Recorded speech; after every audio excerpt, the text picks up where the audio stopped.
Дискуссии, уважаемый председатель, сопредседатели, я хочу сказать, что вот было бы, видимо, вот предложение сегодня прозвучало, нам с положением всем ознакомиться, и уже здесь говорилось о том, что мы можем, что не можем. У нас проблем у каждого много, и каждый может говорить часами по своим проблемам. Есть проблемы, за которые очень человек болеет, я понимаю, что люди болеют, и поэтому они так настроены. Я бы хотел второй момент, вот здесь уже прозвучал насчет регламента, поддержать его и уточнить.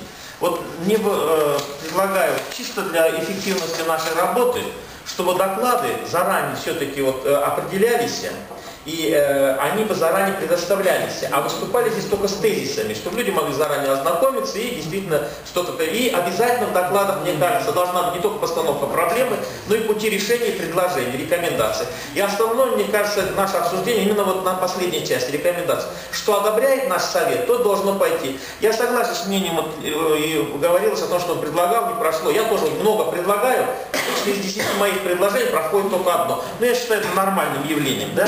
Теперь последнее хочу сказать, что все-таки вот мы здесь собрались, знаем друг друга, не знаем. Вот я знаю, что мое отчество очень сложное, обычно не только с первого раза, но и с 10-го раза его практически путает. Поэтому, наверное, надо у реки все-таки куветки ставить на стол. Это было бы удобно говорить, чисто для уважительной.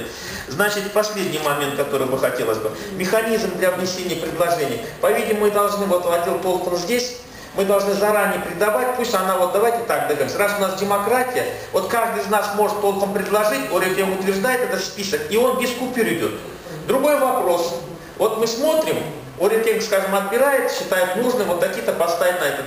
И здесь уже мы тоже имеем возможность обсудить, как члены совета на демократической тоже сказать, что товарищ предложил хорошее предложение, давайте его обсудим на следующем заседании. Да? В связи с этим по чистоте уже здесь у реки вот вас не было, я хочу предложение поддержать, которое прозвучало. Все-таки нам не раз в полгода, а раз в квартал хотя бы собираться, видимо, будет более эффективно.